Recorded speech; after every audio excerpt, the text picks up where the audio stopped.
Greetings, everyone, and welcome to another episode of the Critical Podcast. I am your host. My name is Jimmy Good, and joining us this week are our go-to podcast compadres, Mr. Joe Lever. Jimmy, how you doing, pal? I'm doing... Happy New Year. Happy New Year to you, too. And also, Happy New Year to you, Levi. Hey, everybody. Excellent. Good. We got him.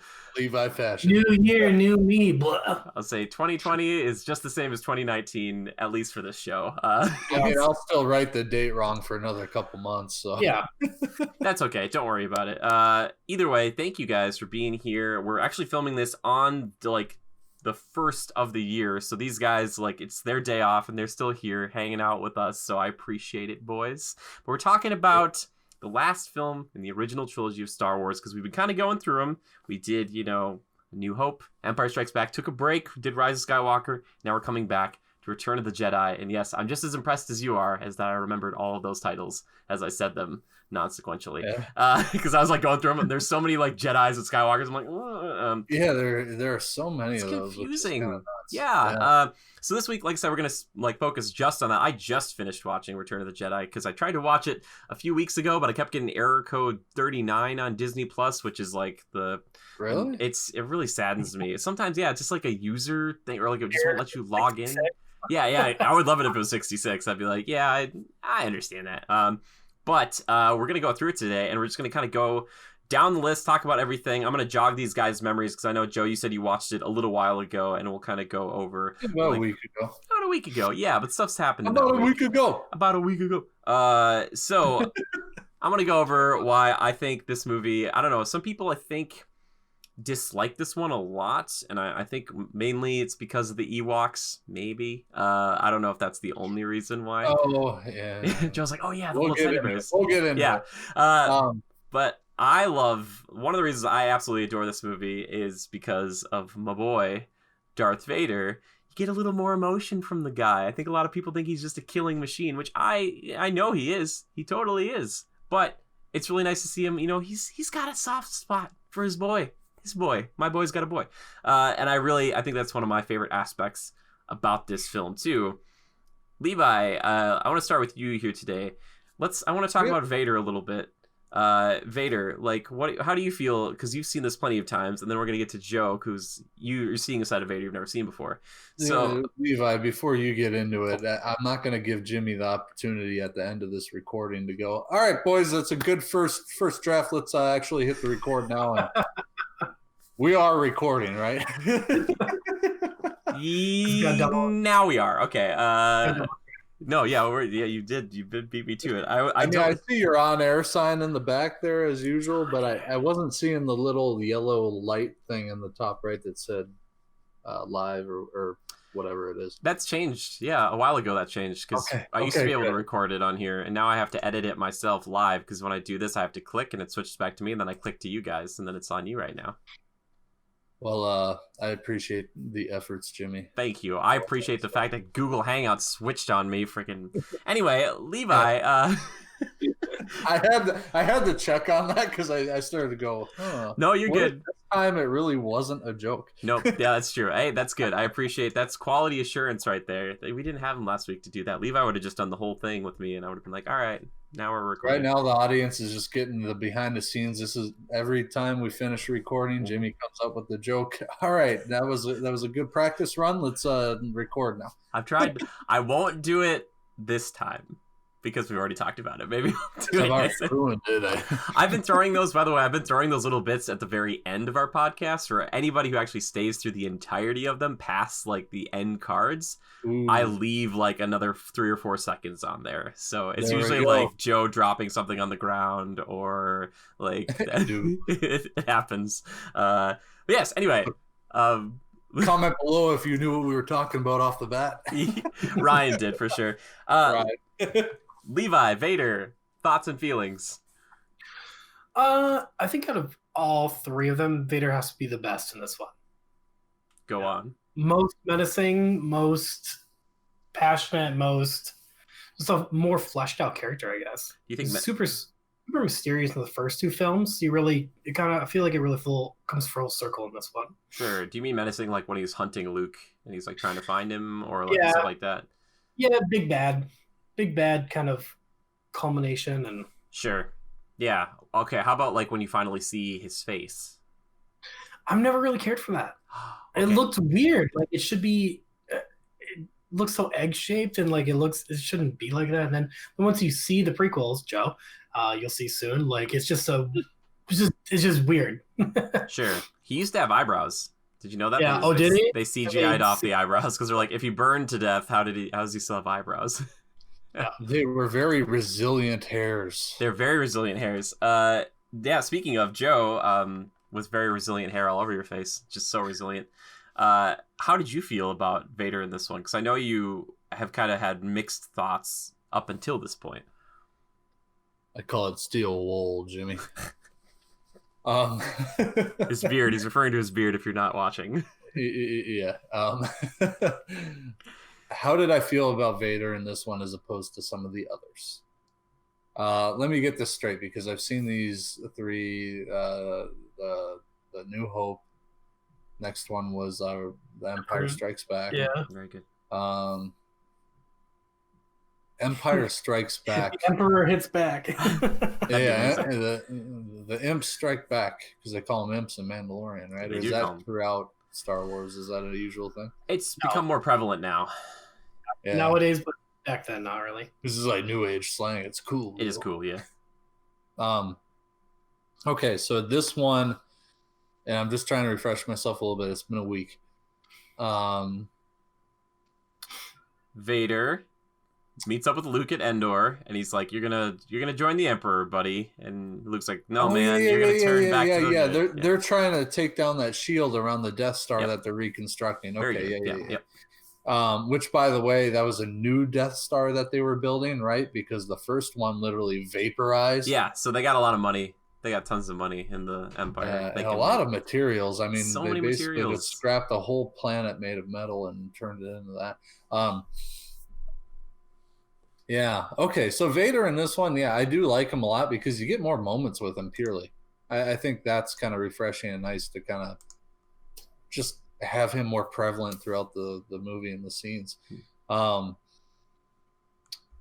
I think I said this in our last review of The Empire Strikes Back. I kind of talked about as much as I like Vader, I think sometimes they did a little bit too like his line delivery. Sometimes the way James Earl Jones would say things didn't like. Yeah, it was impactful and kind of boisterous or like dramatic, but it wasn't always fitting. Yeah, maybe because he wasn't on site when they did it, right? Yeah, perhaps. I know that's kind of hard to do too. He's recording. He's not the guy in the outfit. Yeah, but, Vader points a lot of people. Like when he's talking to them, he's like, yeah. Sometimes those are like maybe unnecessary. But yeah, I got a little bit of that in this one. Maybe not as much. I thought some of the moment at the end where he has the soft spot for Luke and decides to go against his master, who is Palpatine, right? Very good. I know a little bit. You do, yeah. But I liked that moment in particular. I think everybody would say that, right? Just because, yeah, the line delivery and everything is very fitting, perfect, and dramatic, just the way you would want it to be. But I liked him. It's weird. I know in the lore and stuff, they talk about how Vader's suit was purposefully made to be kind of clunky, heavy, and hard to deal with. Mm-hmm. Purposefully, so he wasn't too strong. But they really like overdo it. I don't know if it's purposeful for that reason or if they just made that into canon after the fact to kind of explain it away. But sometimes in like his actions and his fights and stuff, he really does seem kind of just like slow and clunky, I guess. And people talk about, well, it's all in the power. He's more of a brute fighter in this form, right? Yeah. As opposed to like, I'm sure in the prequels, Anakin is like a freaking karate master kind of guy. Anakin's like insane. Yeah. So different level technically, you know. Yeah. I don't know. It's interesting. I really enjoyed him in this one much more than Empire Strikes Back and obviously New Hope. New Hope was pretty lackluster, such an imposing figure, but you don't really get much out of him for it. Um, apologies for my stuttering. I'm trying to gather all my thoughts. No, it's fine. Gather them. That's okay. There's plenty of time. We can come back to them because there's something else I wanted to talk about because I like to go in a little bit of not necessarily sequential order, but I did want to talk about the opening to this movie, which the opening for Star Wars I think gets better over time. I think Hoth maybe, I don't know, Hoth is really good, but the Jabba's palace stuff and the Sarlacc pit and all that seems very technical and very crazy, and I really appreciated that. And I do love the introduction of the Rancor pits. I like Luke force choking people. Like that stuff is really cool. And Jabba and everybody in there looks like, man, there's so many like puppets and things going on in that room. It's nuts. And I wanted to know what you guys thought about that. Nuts is a good term for it. There were a couple moments where I was like, what is this stuff? Like maybe I can appreciate the diversity to a certain extent, I guess. Sure. Sometimes some of the puppets almost seem more like a butt of a joke kind of a thing, like, oh, look at this funny looking one kind of a thing. Yeah. And they were a little slightly ridiculous, but nothing that really ruined it for me. It was impressive too. I mean, the practical effects, Java and all of them, it's pretty cool. But yeah, that whole moment, like when the Sarlacc pit. I like Snorlax pit. Yeah, no, Sarlacc, very close. Yeah, he's just sleeping down there. Eating people. Say it again. What's it called? Sarlacc. All right. That whole scene and everything is really cool, like his floating barge or whatever and everything, and the little flying it's iconic. It's legendary. Yeah, it's cool. It really is. You know, I like how they have bounty hunters in there because, you know, Java's like a big deal and they all report to him for his bounties or whatever. Yeah. Cool. But like what about Boba Fett? That's him, right? Yeah, that's the Boba Fett. But they don't like he is like unimportant times 10. Like yes, that's correct. Boba Fett's like one of the biggest, how do you explain this? One of the most beloved characters from the fans, but given like the worst movie treatment ever. Yeah. Yeah, I don't even think they give him an introduction of any sort. They do, because he's an Empire. Remember, he's an Empire, and they hire him. No, they hire him specifically, and then he gets Han. Remember that? Yeah. He's competent in Empire, and then he's an idiot. And gravitate towards that character. Like, if you were a casual Star Wars fan, I probably would be like, "Who? Okay."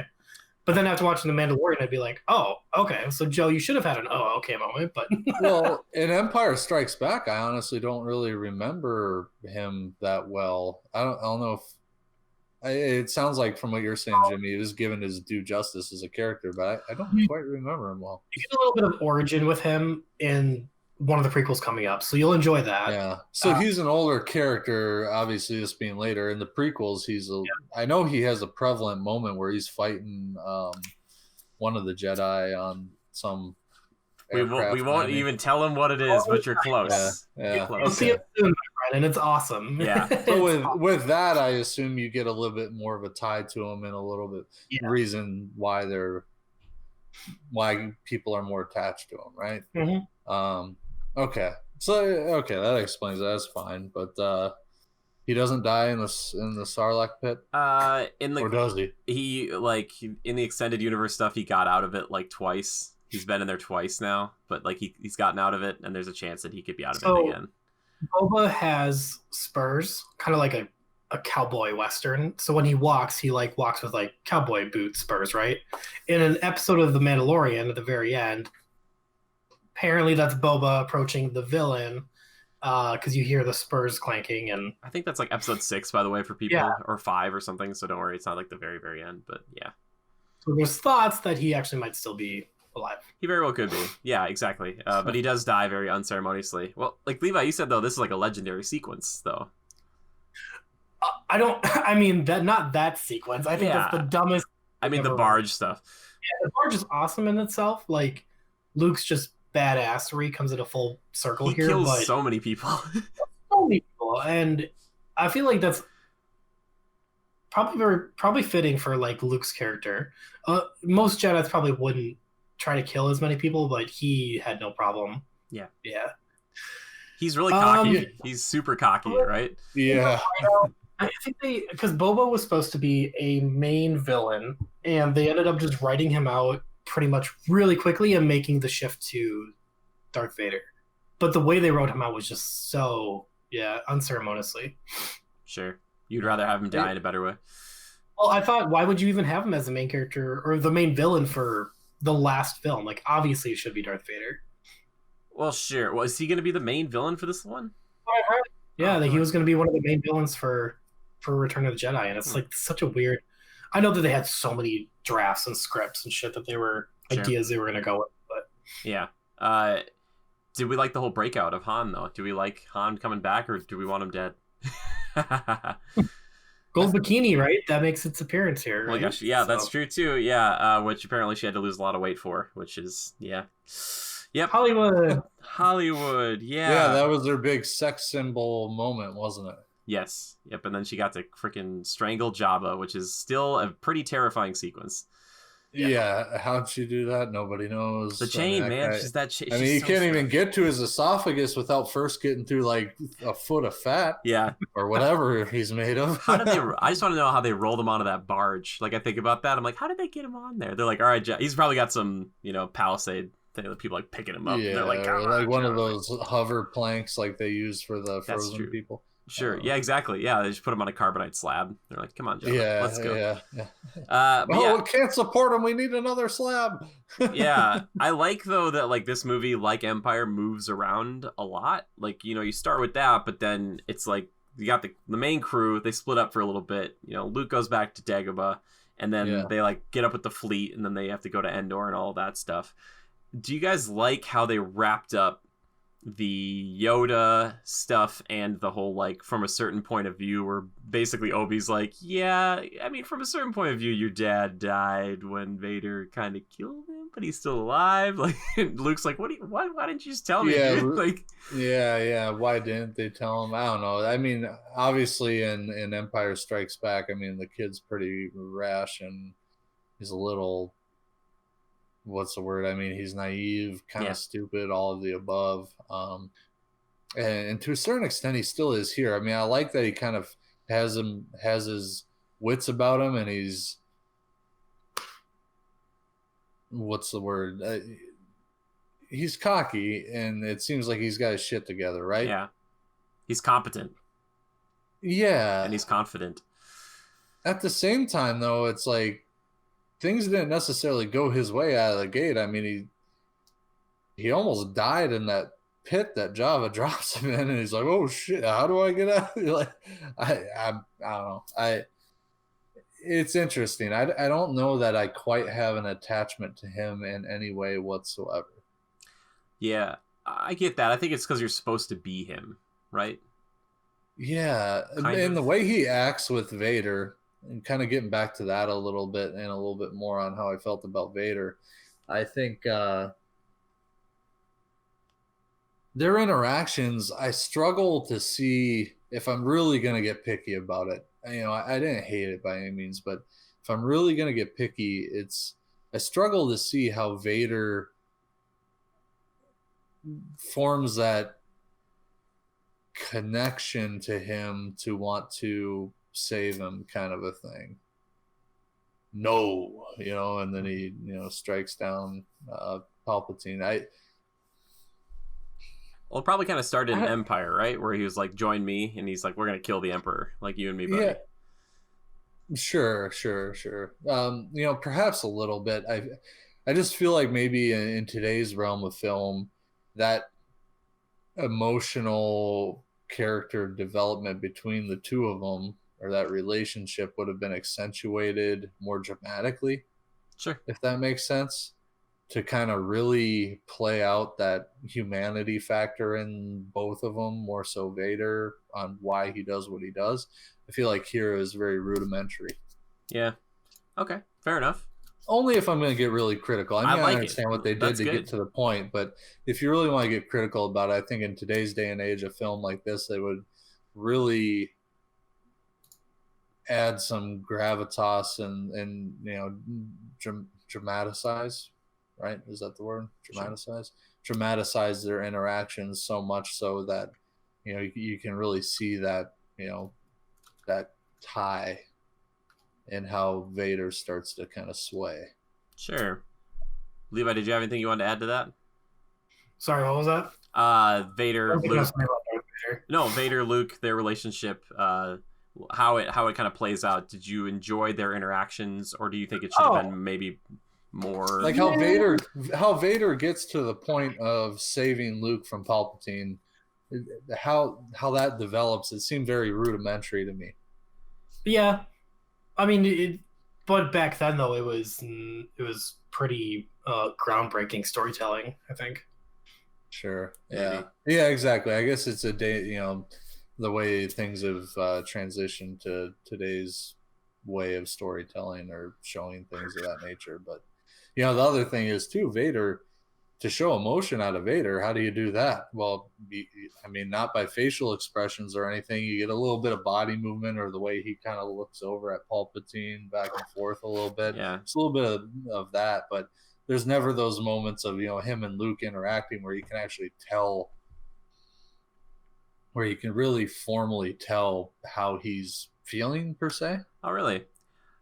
I was gonna say, because because I just watched it. The moment when they're on Endor together, they're kind of walking through that tunnel, and Vader's like, "Hey, I see you've crafted your own lightsaber." They're kind of talking, and I think there's a moment where he says to Luke, he's like, "It's too late for me, son." Like, he says that, and you can kind of hear it in James Earl Jones' voice, where it's like he's kind of like, and it's like the only person who ever talks to Vader at that level that Vader's gonna like actually listen to you. But also he's like, no one ever told Vader like, "Hey man, you could still be a good guy." Like, Luke is the only person who does that. And I think Vader doesn't like know how to deal with it. He's like, "I've kind of done like a lot of bad stuff." And Luke's like, "I sense the good in you, buddy." And he's like, "I can't." Younglings, like, I don't. Yeah, Joe, you're gonna love it. But I think that's the only moment, Joe, like, where there's that kind of, and he calls him son a few times. He does it at the end of Empire when he kind of reaches out with the Force to him and stuff. And it's like one of the few times you hear Vader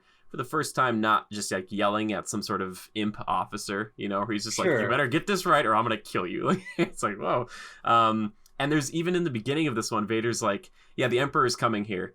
And the guy's like, "Wait, the Emperor's coming here?" And he's like, "Yes, and he's not as forgiving as I am." And all I'm thinking is, Vader, I was like, he must be softening a little, because Vader's usually like just choking people out at the first sign of incompetence. He's like, the writing is a little odd for this movie, but the writing is, you think? Yeah, coming off of like the first two movies. Like, is there anything specifically you want to touch just on? What you just said. Yeah, that's what I'm saying. He's softening. Maybe that was on purpose though, and to maybe make the Emperor seem scarier, right? Because we've never seen him in the flesh before. I think that was more of the purpose, is to make them, act tip top, because the Emperor's coming and he was trying to get them to shape boys. I want to know what you think about, like, Levi and I have had decades with the Emperor. Now you finally get to see the old man, the big bad, with his cane. Oh, in person. Yeah, in person. There's like a hologram or anything. Yeah. Yeah, I mean, there's not much to him. I mean, he's well done. He looks the part, and I don't know if there's much to say about him. Oh, really? Oh, you don't even. You're gonna see a whole new side to good old Palpatine soon. You're gonna be like, what? They fleshed him out so much, like, to some degree, in the prequels. I still want to know. Does he always look the same, or at one point wasn't he just like kind of old manish with gray hair? Or? You'll see the transformation of sorts. We'll say too much. But yeah, Ian McDiarmid, though, I think his portrayal of the character is really good. He's got that weird voice, and the laughter, and like he's just straight creepy, like, and he feels like he's holding all the cards where he's just like, oh, your friends are gonna come here, but they're gonna find that the shield, generator is fully operational. And he's like, hey dude. Luke's like, hey man, this is kind of rough, I thought we had the jump on you. Yeah, I just enjoy the Emperor. And Levi, I don't know how you still feel about him now comparatively to the prequels. What did you think of the performance in this one? I think he's always been like the big bad, and yeah. Do you like him? The performance, though, not necessarily who the Emperor is. Yeah, I enjoy the performance. I like the actor they chose, and yeah. Okay. I'm interested. Because it's not the same dude. It's the same guy. What? Ian McDermott. Yeah, how dare you? They used him in the prequels? Yeah. Shut up. No, it is. And they made him look as young as he did? Wow. And then, okay. Well, that's because he wasn't super old, I don't think, in the 80s. Wow. Okay, I did not know that. I thought they just re-recorded it. Cool. I'm pretty sure, yeah. Yeah, well, he's one of the best part of Star Wars, I think, so. Joe, you had something you want to add? Well, I know we're not discussing it at the moment, but one thing I'm interested about seeing the prequels for is they introduce more of a, and maybe I'll be slightly let down by it, but they introduce a bit more of the love story factor per se, or romantic factor, right? Yes. Between Anakin and Padme. Yeah, very good. Yeah. And there's something to do with the Emperor letting Anakin down, was trying to save her or something of that nature. It's called the downfall of Darth Vader. Yeah. Sure. Okay. Well, that's we're talking about this now though, the romance. What did you think of the romance in this one now? Like the fact that Han still thinks that Leia like has a thing for Luke. Yeah. Yeah, that's funny. They really Luke deals with that well. They both do, and she says at one moment, she's like, I think I've always known, or something like that. And I was like, and then I just flashed right to the multiple times she's kissed him, and I'm like, yeah. Like, as a guy who's got 3 sisters, I'm like, But, yeah. As Mark Hamill said on Twitter, he said it's not incestuous, it's innocentious, because he's like, they didn't know. They didn't know. Yeah. Yeah, just like Jon Snow and Daenerys, right? Wasn't that more than that? A little more than that. But yeah, what did you think of Han in this one? Because I know you kind of have not always been the biggest fan either. I like him more in this one. I think I think he's more likable. Okay. Yeah, just overall, I think he plays the part even better. I think it was almost coming into his own and really embodying that character a bit better. Not wholly, but it just felt better to me. Sure. Maybe because of the things he's doing. Yeah. Yeah. Levi, how about you? What do you think about Han now? Still never care for the dude. He's never hilarious. Major cough just before saying it. I'm just not a Han fan. What don't you like about him now that you've watched all of these 3 back to back?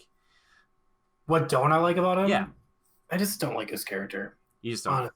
I really just prefer Harrison Ford as Indiana Jones, honestly. Which is pretty close though to Han in some respects. He just feels so snarky, and the way I don't know, it's just the way his dialogue is. You don't like a snarky? I don't know. Okay.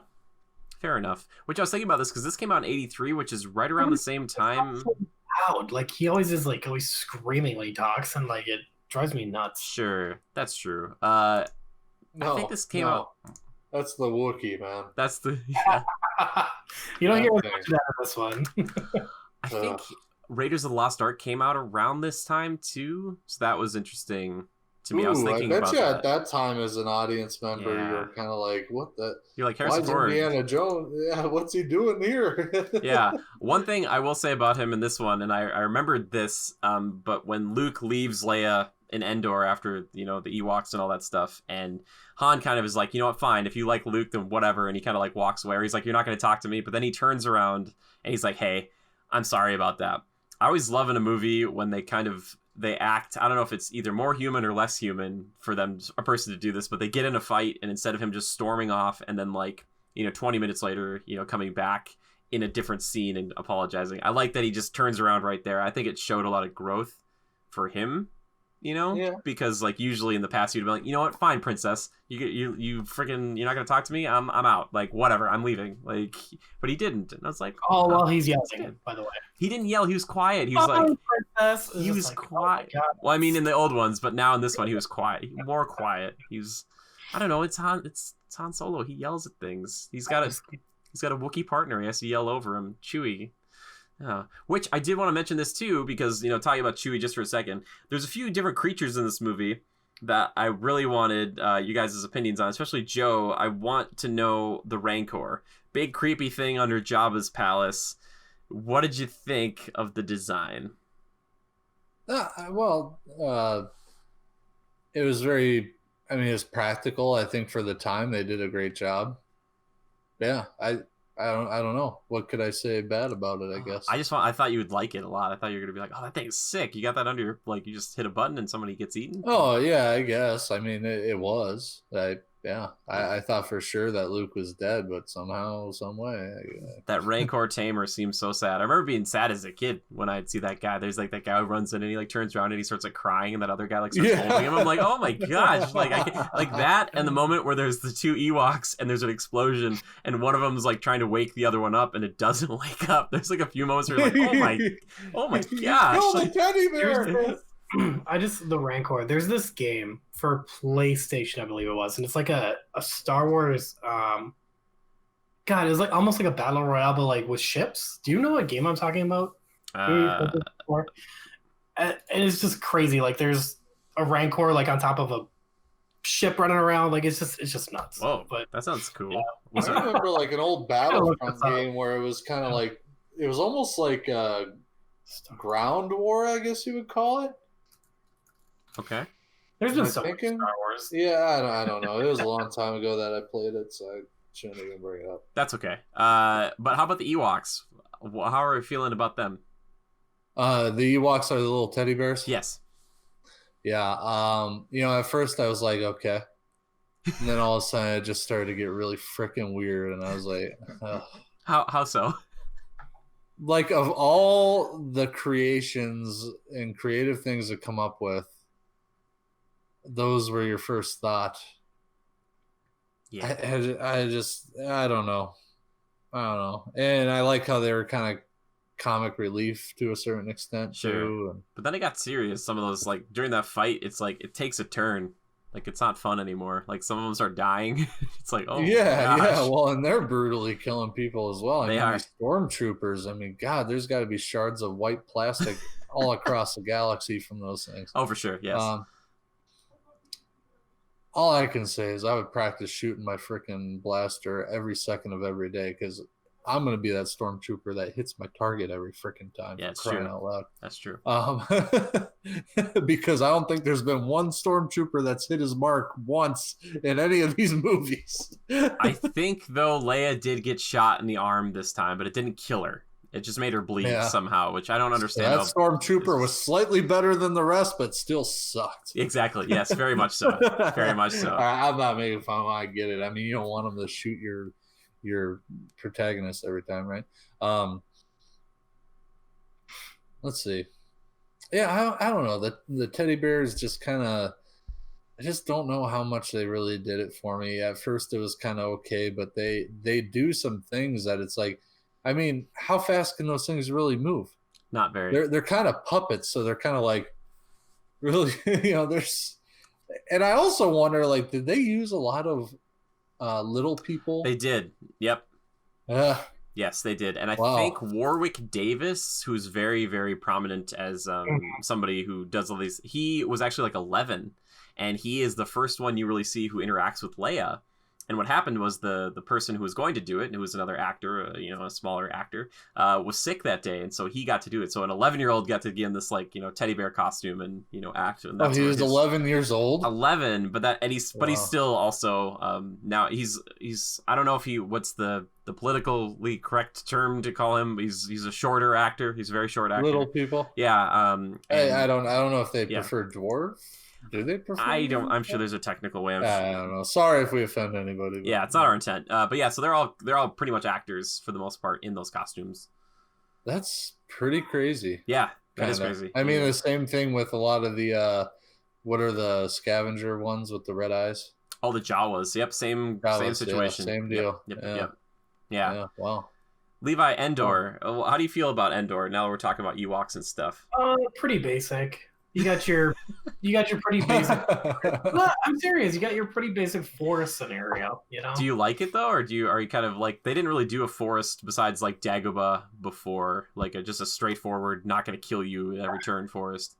It's fine, but looking back on it, it's like I wish it could have been better. Okay. I don't know. Better how?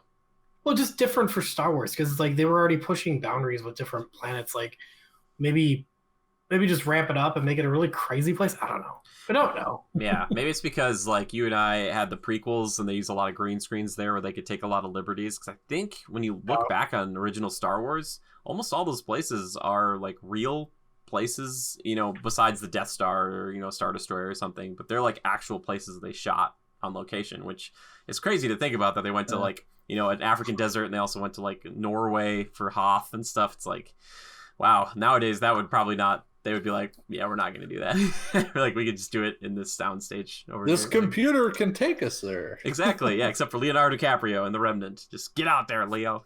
Win that Oscar. Yeah, I did. You know, I actually found out a little bit more behind the scenes about the speeder sequence, which I thought was pretty cool. And I think for the time was pretty revolutionary. Some guy said he's like, I took a camera and I kind of like, I went through the forest kind of quickly. And then what they did is they took that footage and they sped it up. Yeah, sped it up by like 300%. And then you also can kind of see it when they do a shot of them and it's just reversed or whatever it is, you know, when they're actually looking at whoever is on the speeder. I thought there's like an intensity to that sequence that still is decent, you know, even though you could tell it's not really happening. You're like, that's pretty good, right? I agree. I thought the whole speeder thing was kind of cool. I enjoyed it. Yeah. It's fast. It's quick. Which again, speaking of fast and quick, the kind of secondary Death Star trench run, this one feels really claustrophobic. I don't know if you guys felt that at all when they're in there with the ships and they're like going through the tube, and I'm like, oh, I would never take the Millennium Falcon in here ever. And oh my god, yeah. I was like, I don't know why you wouldn't just design a portion of that exhaust to just be like a bunch of beams, so that way it wasn't somebody could get it through there. Or maybe put some like really sharp turns in there, or maybe not make it as big. Yeah, exactly. I was like, oh gosh, and they lost the satellite on the Millennium Falcon, but yeah, kind of doubling down on the Death Star thing. Did you guys care about that at all? Were you like, this is old hat, or it almost didn't matter. Okay. Yeah, I mean it blows up a ship at one point, right? Yeah, it takes out a couple of them. Yeah. But how about Admiral Akbar though, huh? Lobster Man, it's a trap. Was pretty good. Yeah, he's pretty sick, right? Not what I thought it would be. Like everybody always says it with such vigor. You know, it's a trap. Yeah, and he just says it very. It's a trap. Plainly, yeah. It's a trap. I just love him. I love having an alien be like the admiral. Yeah, sure. Isn't that cool? Like, and he's got his little hand up, and he's like General Calrissian, and like he's like talking. You just see his little flipper going. It's like forces of that magnitude. I love Admiral Akbar so much. He's just so cool. And they do another one is Admiral Raddus, I think his name is, in Rogue One, and I love him too. And he's got that cool like spot on the ship where you can kind of look down at the whole thing. It's like big windows. I was like, oh, that's so neat. But yeah. I love Admiral Akbar. He's really good. Yeah, I wanted to, let's talk about one other thing too here before we wrap up. Last lightsaber fight. Levi, let's start with you. You've got a higher bar for lightsaber fights from the original trilogy. Is this your favorite one, the best one? How do you feel? I feel like this actually could be the best one because you do see a lot more choreography in this one, and you also see Luke using a lot more jump moves and force jumps and stuff like that. Yeah, so you just get like one jump. Also, the setting is very, very cool with like the dark play, and like they do a lot of like, you know, light up with the lightsabers and stuff, and that kind of, I think that sets a really cool ominous tone for the fight in the movie itself. Yeah, kind of like the beginning of the fight in Empire Strikes Back, where it's just like the silhouettes. Yeah. Can you refresh me on it? Is this the one where he gets his hand cut off, or is that in the previous one? He gets his hand cut off. Yeah. Mm-hmm. And then he cuts off Vader's hand in this one. Okay, so previous one he loses his hand. This one, yeah, all right. I really like this one too, and I forgot to mention this, but throughout all of these, every time we go from a natural setting to one of the Imperial installations, I love the look of all of that stuff. I don't know what it is, but like the Imperial metalwork and stuff is just, I feel like it's so iconic, and there's something about it that just every time you jump back to it, I'm like, man, this is really legitimate and cool, and they actually built it. You know, for the most part, when they're in a hallway, I'm like, this looks really freaking good. I'm like, oh my gosh, guys, like that stuff's always sweet. It just makes it feel so much more tangible, I think, and that's something that a lot of people kind of complain that the prequels don't have. But that last fight, I do like it. You do get a weird lightsaber throw from Vader, which is pretty hilarious. He's like, well, then you're gonna die. He's like whips it, drops that whole bridge, and you're like, whoa, Vader. Yeah. Like, I like that moment, but I also love Vader so much. He gets kicked by Luke back off the steps, and Vader does like a full, like, 360, like, no scope or something, but like his cape is on him, and he's like, ah, like he goes like he's perfectly like just straight the whole time. I really he's adore so it. Rigid, he's man. He's just and I it's very funny, but I like it a lot. Joe, what did you think about this fight comparatively to the ones you've seen so far? You know, here, I'll sum it up this way. Being the third installment, they progressively get better, period. So obviously this fight is kind of tops compared to all the others. And I enjoyed it. I mean, yeah, it's pretty cheesy at moments, but you know, they did what they could with what they had, and yeah, Vader's a klutzy old fellow. Well, he finally, I think he's not, but you know what I mean, yeah. like the rigidity and stuff sometimes. But I almost expected it to be a little more, you know, him getting chopped up and falling down and stuff. I expected it to be a little more treated with a little more gravitas, I guess. Sure, he like grabs for that railing. Like you see him go for the railing before he needs to go for it. When he's falling down at the end, he's like, yeah. I just feel like that could have been done in a little bit more of an impactful way. Sure. Manner. But yeah, I don't know. I enjoyed it nonetheless, and like Levi said, you get a little more action out of Luke and a little more acrobatical type stuff. So yeah. Oh, you just sets the tone. For sure. That's why I'm glad we're watching him this way. I love the moment too where Vader's kind of baiting Luke, and then he's just like, sister, and like Luke loses it, and they do this dramatic shot to Vader where he turns, he's like, oh, like Luke just goes in to like stab him. You're like, whoa, like, he's like, I'm not gonna fight you, Dad. Then he's like, I'm gonna just murder you. Yeah, like, I love the whole channel your rage. He's never cared about Leia. Just never given her a second thought. Well, I think. For a while, I think it's because she was kind of like a romantic interest for him, and he was kind of fighting over her with Han.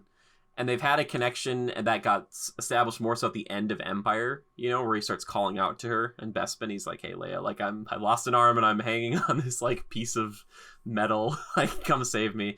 So I don't know if there's something, because there's a time jump between this one, it seems like, and the beginning of between this one and Empire Strikes Back. So, because, like, he becomes more of, like, a Jedi, and they kind of infiltrate Jabba's palace. So maybe there was adventures in there that got them closer. But you're right, Levi, I think movie-wise, you're like, oh, okay, but I think that was the final straw that he was like, I don't remember my mom, you're my sister, my dad's a bad guy, and if my dad's going to try to make you bad, then I'm just going to kill him.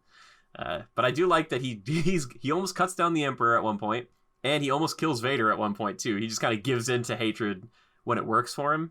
Like, Luke's just like, I'm not going to be a bad guy, except for, like, 2 seconds. Yeah, like, well, I don't get it. Why can't you just be... I don't know. I mean, dark side sounds pretty legit to me. Just like, I like the lightning, man.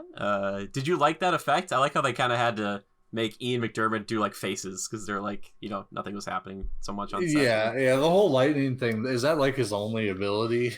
No, he's just mostly known for it. That's kind of his shtick. Yeah, It was kind of cool. The moment where Vader throws him over the edge and stuff is pretty. Again, just seemed very rigid. Sure. Yeah. And I think it's maybe supposed to be, but also how does Yeah, he I pick him mean, up? he's getting. He's basically getting tased, and he's like throwing him over. Yeah. It's kind of. I don't know. It was fine, but Sure. yeah. And apparently Vader's very susceptible to lightning. Yes, because of all of his, and that's one of the reasons I think he got the all the armor electronics in his suit. Yeah, exactly. That's why he's got so many switches. But anyway, I don't know. Like, I want to like kind of wrap up here, talk about our least favorite things. Levi, final thoughts on Return of the Jedi. Where does it rank for you in and amongst these films right now? Did I say Return of the Jedi? I hope I did. Not Last Jedi. As far as like my ranking of the 3 films, yeah, it would go probably Empire, Return, and then A New Hope. Okay. Sure. As Empire's top, sure. What is it that puts Return above A New Hope? I just think Return is a better story. I've never really been a big fan of A New Hope, just because like the whininess, and there's just a lot of detractors for that film for me. But I feel like this is a movie that comes full circle, and you just get to see a lot more action and really delves into Star Wars. Actually, I think it really fleshes out like what Star Wars is. So by like introducing all these races and planets, and Okay, cool. Joe, how about you, man? Where's it sitting for you? I basically rank them in reverse. Oh, yeah, 3, 2, 1. Okay. Yeah, I know it's pretty basic and like, oh well, Dude, okay, no. Of course they get better as they progress or whatever. Well, yeah, they I agree with that though. Yeah, and I enjoyed this one maybe because there was more action and less like ship flying around shooting into a vent. It's just, and not to mention the characters too. I mean, you get Palpatine in there more prominently, Vader's shown off more prominently, and what the heck do I watch Star Wars for? Freaking Vader, right? Yeah. So Yeah, sorry, pretty bland response to that. No, that's fine. How I feel.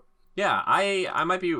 I don't know. These ones are kind of closer than I thought because in the past, Empire has always been my favorite. I like it because same reason I think I like Infinity War. I like to watch a movie that you don't necessarily have the heroes like outright win. You know, Sure. I kind of like that, and this one obviously is like it's a perfect, nice, neat little bow, and you get Lando back, and Lando's kind of redeemed himself, and stuff like that from Empire, where it's kind of like. Is it weird that I don't like Lando that much? I like don't him either. better. I like him better in this one. When he's first introduced, I'm kind of like, and not just because he does questionable things, but I wholeheartedly agree with you. Ah, okay. See, I like Lando a lot in the last one because you get more of him, and I like that he's kind of like you don't know if you should trust him at first, and then your first instinct is right, where you're like, I don't know. Like Leia's kind of like, I don't know if you should trust this guy, but I understand where you guys are coming from.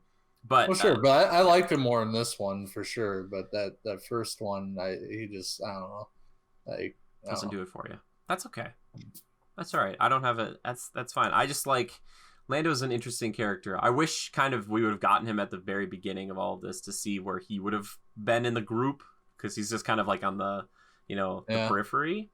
But anyway, this one, I don't know. It's like Empire. It moves really quickly. There's a lot going on, but they do tie up and address a ton of stuff. And in this last hour, because I kind of watch it in 2 pieces, this last hour of this movie covers so much ground, and it does one of those things I think even better than even one of my favorites, Lord of the Rings, is that it handles 3 different things at the same time really well, because that last battle is like, all right, you got the shield generator stuff, then you've got the stuff up in space, but then you also have Luke fighting Vader. All that stuff is like kind of interesting at the same time, whereas something like Helm's Deep, where they cut back to the Entmoot, I'm like, these guys gotta shut up. Like, these trees gotta shut up. Like, like don't take away from that. Like, go back.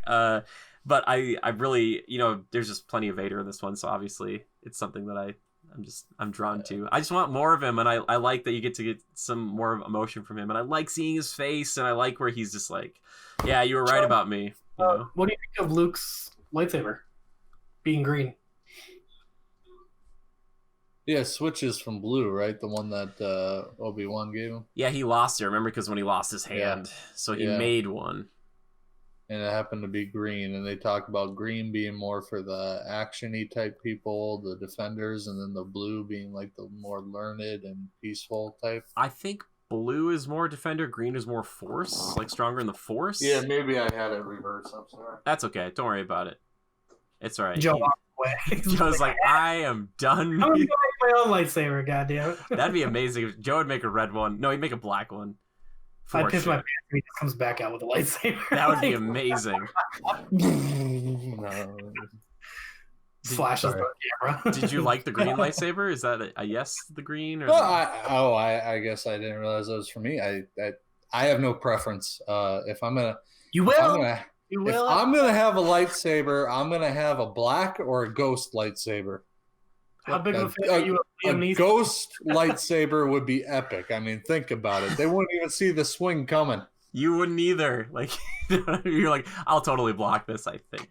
Joe, are you a fan of Liam Neeson? Am I? Yeah. Yeah, sure. Okay. You're gonna have a preference then, my friend. Yeah, Trust and me. it's great because there's this moment in Phantom Menace where he's like, I know your name is Darth Maul, and I know that you've taken the boy. If you give him back right now, we won't have a problem. But if we don't, I have a very particular set of skills. No, does he say something along those lines? Okay. That would be incredible. He's like, before Taken ever happened, he's like, I'm trying something. I'm workshopping something. He's like, as a Jedi, I make threats to people all the time. Oh my gosh. That's hilarious.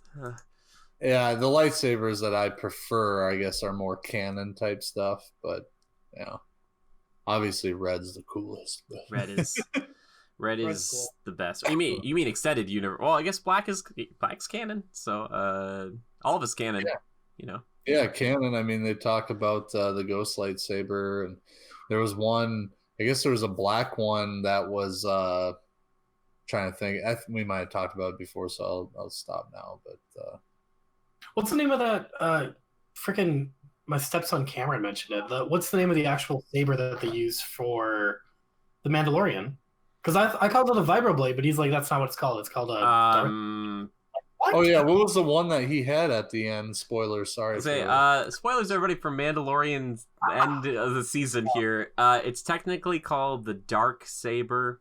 Dark Saber. The Dark Saber was actually wielded by the very first Mandalore to ever join the Jedi Order, and there's a whole torrid history about if you wield it. It was actually used in the Great Mandalore Jedi War, where Mandalorians basically united under the same banner of the person who wielded that blade. Yeah, it's a pretty cool sword. It's more of like it's not like as long. It doesn't seem as a regular lightsaber, and it's still cool. It has more of like a shape to it, distinctive. Jedi. That's where for a second I didn't really think it was a lightsaber, but the way he used it, obviously, it had to be something. Yes, it definitely is, and that's why a long time ago when I told Joe, I'm like, yeah, there's such a thing as like a black lightsaber. He's like, how does that work? I was like, well, it's got this kind of white outline to it, and at first that's what I thought this was. So is it? That is the same one. That is the dark saber. Yeah. Well, I believe that's one of the things with Star Wars. I know we're getting a little off track, but that's one of the things with Star Wars that I always found very interesting, or what kind of got me into it a little bit more, and kind of projected me into getting into the old ones and getting up to date on everything. But the canon and stuff that's out there, and some of the history, like the Sith history, is really cool. I kind of like seeing they talk about some of the different types of sabers that are out there. They never recognize the purple one except for the Samuel Jackson thing, and they don't really. They're just kind of like, yeah, it's whatever. Just because he wanted it to be purple. Yeah, I can't believe they let him. But anywho, they talk about certain lightsabers, orange and yellow. They talk about some of them that actually like held power of the dark side within them, or something like that, and then there were some that were literally so powerful that they had to lock them away where no one could find them, kind of a thing, because they would, bring an end to the galaxy, kind of a deal. I mean, almost more Lord of the Rings-esque type of stuff, and that's cool. I mean, you can get into a rabbit hole so quick on all the crap that's out there on beyond the films and whatnot. Wait, so are the Mandalorians bad? Are they good? No, Yeah, it's not necessarily good or bad. They're like a race of people who lived on the planet of Mandalore, but then eventually you could be like a foundling into like becoming a Mandalorian, as we've seen in the show. What do they say in The Mandalorian? It's not a race, it's a creed. Creed. It's a creed. It is that is the way, as they say. This is the way. That is. I was saying it for them. I'm not a Mandalorian. Listen to me. I'm just teaching. This is the way you're teaching me. I am learning. All I'm saying is, if I don't know, I forget why they fought. By the way, Levi, why the Jedi and the Mandalorians fought. There's a reason for it. But if there was a movie, like with what Joe has kind of talked about here, set back in the Old Republic or whatever, but also was kind of similar to the very first couple of minutes of Rise of Skywalker, I would watch that for 2.5 hours. Like a me deep too. dive into darkness, Sith, just creepy stuff the whole time. I would be like, yeah, for getting to wish list, I want Jedi's being trained at a Jedi temple for once, and I want Sith coming into their own. I'd love to see like that kind of play. Let's see that, man. When's it coming? Disney I want Plus? one. I want one that focuses a lot on that ghostly Sith. The Phantom one with just the mask and the cloak. Fuck it. I want a janitor that works on the Death Star. Like, he's kooky and he gets it's like aren't you referring I take care of this whole moon? the sitcom. Wouldn't that be Finn? Like a prequel to Force Awakens because he worked in sanitation? Like, it's just Finn. He's like, whoa. Funny. That would be great, right? The one you're talking about, Joe, is Darth. I forget. What was his name? All I know is that he was like ultra powerful. He would literally touch down on a planet and consume the life forces of everybody there. That guy. Yeah, he's He ridiculous. had like an insatiable hunger, and he essentially just kind of wiped people out. Period. Might be a Could hard. you even imagine? It'd be a hard movie. It'd be hard to be compelling. Oh yeah, I know. Joe's like, it'd be a 2-minute movie. It'd be fine. Just be. There were some other ones too. There were some that were more, I think, older but more barbaric in nature, kind of a thing. Almost kind of, less technological and more mystical. Yeah, and I kind of can appreciate that, especially if you're going far back and kind of the origin of the Sith Order and stuff. That would be really neat. So I agree. My point made, I guess. His point is made. All right. So it sounds like our official rankings. Joe's going 3-2-1. Levi is 2-3-1. Yeah, loosely. Mine's kind of that way too. For some reason, New Hope.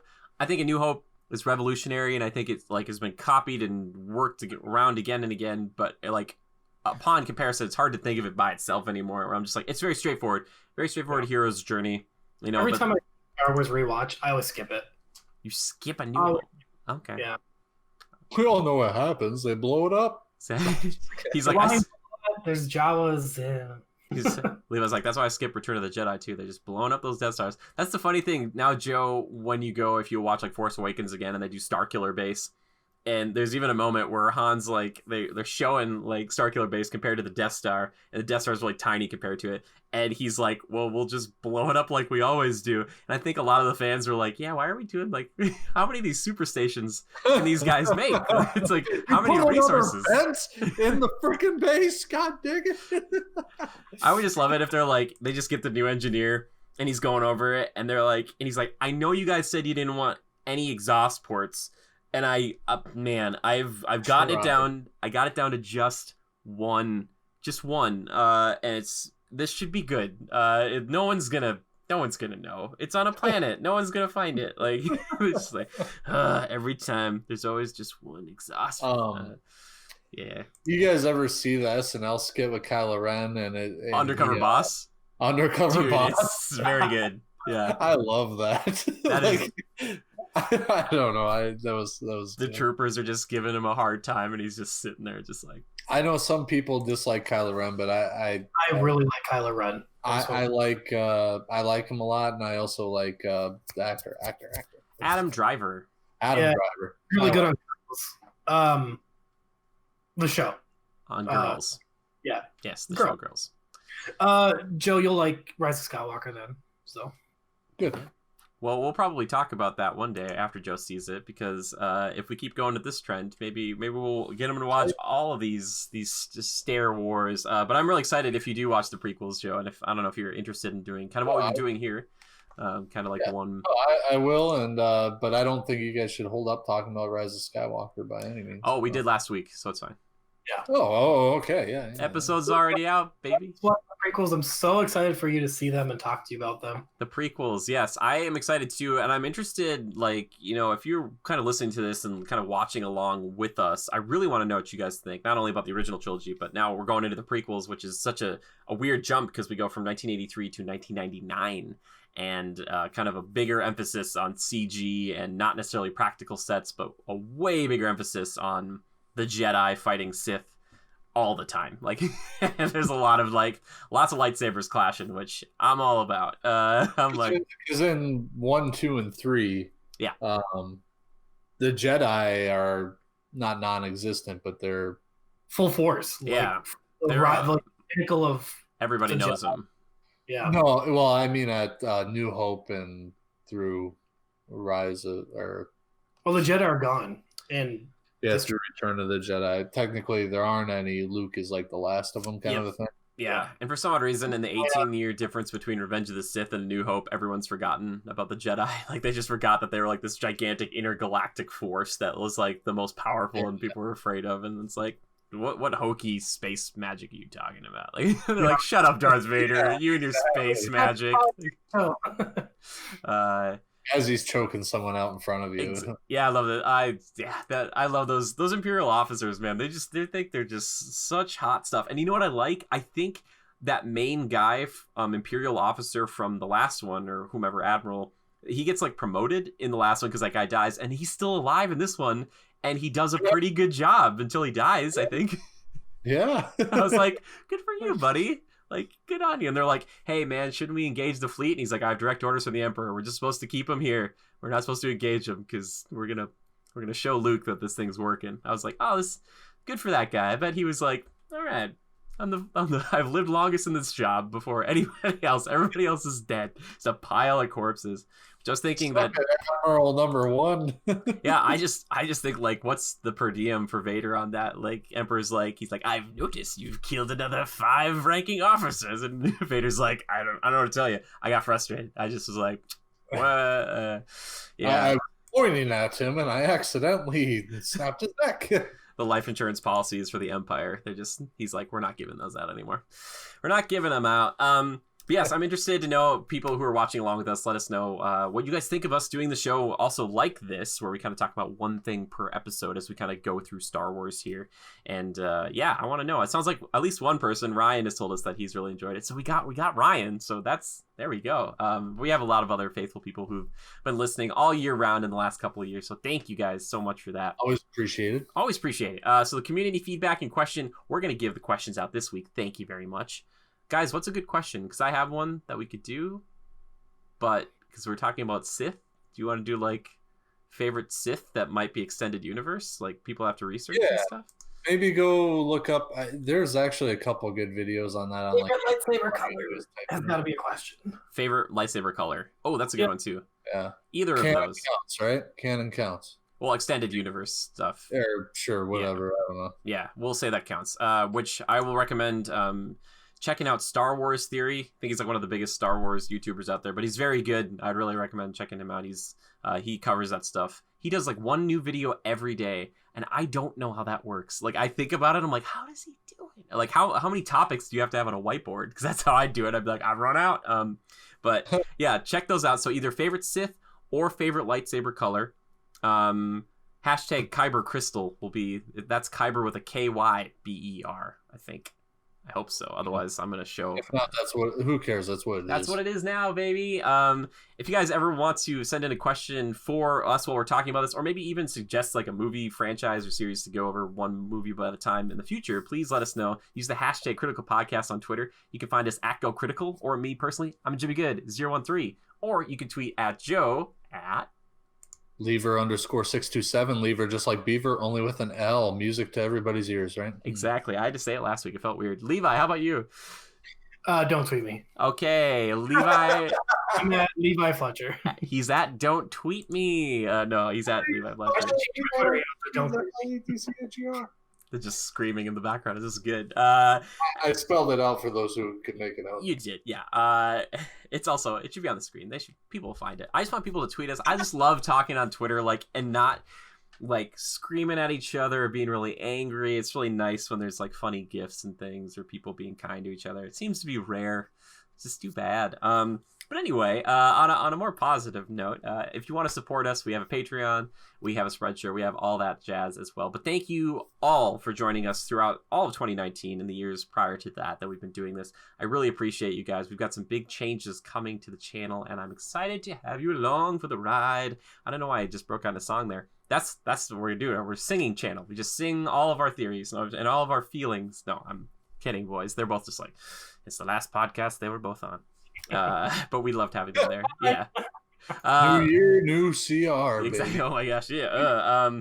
But thank you guys. I really appreciate it. And until next week, which may or may not be Phantom Menace. We'll see. We'll see what the guys are feeling. We might change it up. Might be Mandalorian. Might be Witcher. Might be, who knows? I'm just gonna dance. Joe's like the pupils, like. This is nice. He drank a potion and he's ready to go. I wish I could do that. How cool would it be to walk around with blacked out eyes? Really people out. It'd be great. It's going into work. It'd be great. Don't deny it. It would be kind of fun. Yeah, I'm not denying it. I'm not denying it. Well, boys, thank you for being here. I appreciate it. I hope you had a good time. Anything else you guys want to say before we wrap it up? Happy New Year, and stick with us for another good year of CR content. Content. Nice job. Content. Levi, you? Smash that unsubscribe button, and we'll see you next Smash that like button. And the subscribe button is right down. All right, let me get this right now. It's reversed, so I'm sorry. Here. But I think it's you might be right. I don't know. It's like, subscribe if you want, but I'm not going to force you to. It's all right. We just love having you here. We really do. It's fun. So until next year, just remember to adapt and overcome. Bye.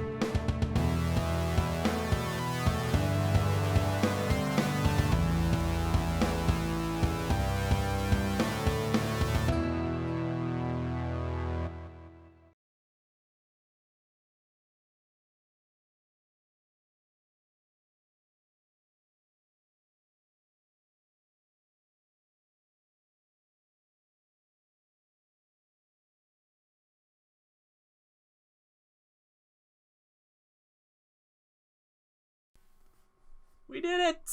I'm not going to make the joke. All right, good practice run, boys. Now let's hit that record button, shall we?